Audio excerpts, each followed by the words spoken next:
બેન શું કહેશો ખાસ તો આજે શક્તિના આદે શક્તિની ઉપાસના એટલે એ બી તલવાર દ્વારા?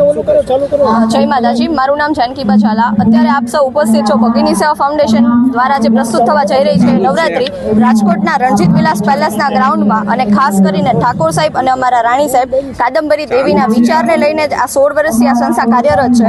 અને આજે નવરાત્રીના બીજા નોરતે આ જગ્યાએ અત્યારે અમે રાસ પ્રસ્તુત કરવા જઈ રહ્યા છીએ. ખાસ કરીને શક્તિ પ્રદર્શન એટલે કે અમે તલવાર રાસ રજૂ કરવા જઈ રહ્યા છીએ, જેમાં 250 બહેનો છે, દીકરીઓથી લઈને માતાઓ સુધી બધા જ એ રાસમાં છે.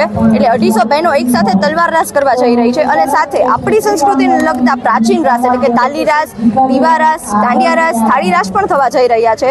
અને સાથે અમે આટલા વર્ષથી તલવાર રાસ કરવા કરીએ છીએ, તો આ વર્ષે પણ અમે એક નવું એમાં નજરાણું ઉમેરવા જઈ રહ્યા છીએ.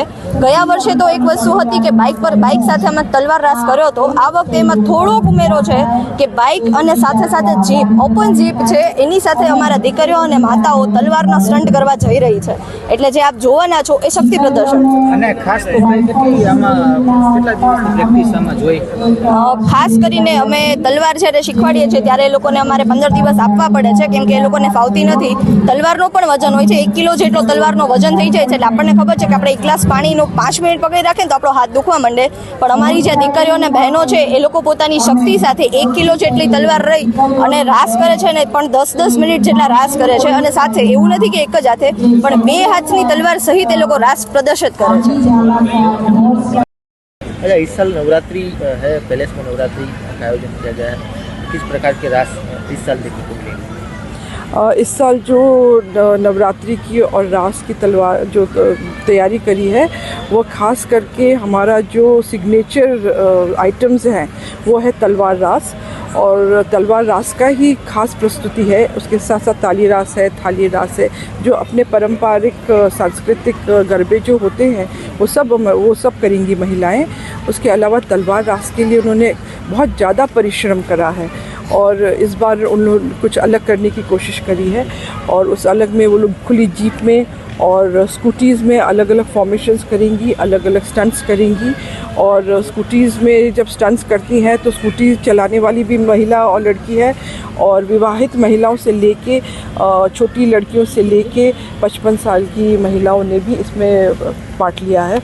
जैसे वो है ज़माना बदल रहा है तो बोलते हैं कि पहले ज़माने में घोड़े पर तलवार घुमाते थे, पर अब वाहन का ज़माना है तो इन लोग ने तय करा कि वाहन के ऊपर ये लोग तलवार प्रस्तुत करेंगी. महिला सशक्तिकरण की बात हो रही है, तो इसमें महिलाओं को भी कई सारे फ़ायदे हो रहे हैं. महिलाओं को बहुत फ़ायदे हैं. शारीरिक क्षमता उनकी बढ़ती है, उनको कॉन्फिडेंस आता है. हमारे समाज की महिलाएं ऐसी महिलाएं हैं जो समाज में कहीं और बाहर नहीं निकली हुई होती हैं, पर ये प्लेटफॉर्म रंजीत विलास पैलेस में रॉयल फैमिली का प्लेटफॉर्म जो उनको मिलता है वो यहाँ पे सुरक्षित अनुभव करती हैं. और उनकी जो हमारी संस्कृति की जो मर्यादा है उस मर्यादा के अनुकूल वो लोग रहकर इसको कर सकती हैं. तो वो उनको उसके लिए उनको बहुत कॉन्फिडेंस फील होता है. एक हाथ से तलवार घुमाना वैसे पुरुषों के लिए सामान्य रहता है, लेकिन दोनों हाथों से 2 तलवार घुमाना ये महिलाओं के लिए काफ़ी टफ होता है. हाँ, पुरुषों के लिए भी सामान्य शायद नहीं होगा, क्योंकि जब बहनों ने हमारी 3-3 घंटा दोनों हाथ से तलवार घुमा के दिखाया तो उनकी कलाइयाँ धूजती थी. और कितने पुरुष आकर उन्होंने कहा कि जो चीज़ हम लोग नहीं कर सकते हैं वो आप लोग ने करके दिखाया है. तो उसमें तो सवाल ही नहीं है कि महिलाएं पुरुषों से आगे निकल गई हैं इसमें. और जब Guinness book of world record भी जब हुआ था तो महिलाओं की ही संख्या कंप्लीट हुई थी, पुरुषों की संख्या नहीं थी. कितने साल की महिलाएं इसमें पार्टिसिपेट? महिलाएं एज नो बार है, सभी एज ग्रुप की महिलाएं इसमें भाग लेती हैं. 14 साल से 16 साल की लड़कियों से लेकर 55-56 साल की महिलाओं के गरबे में.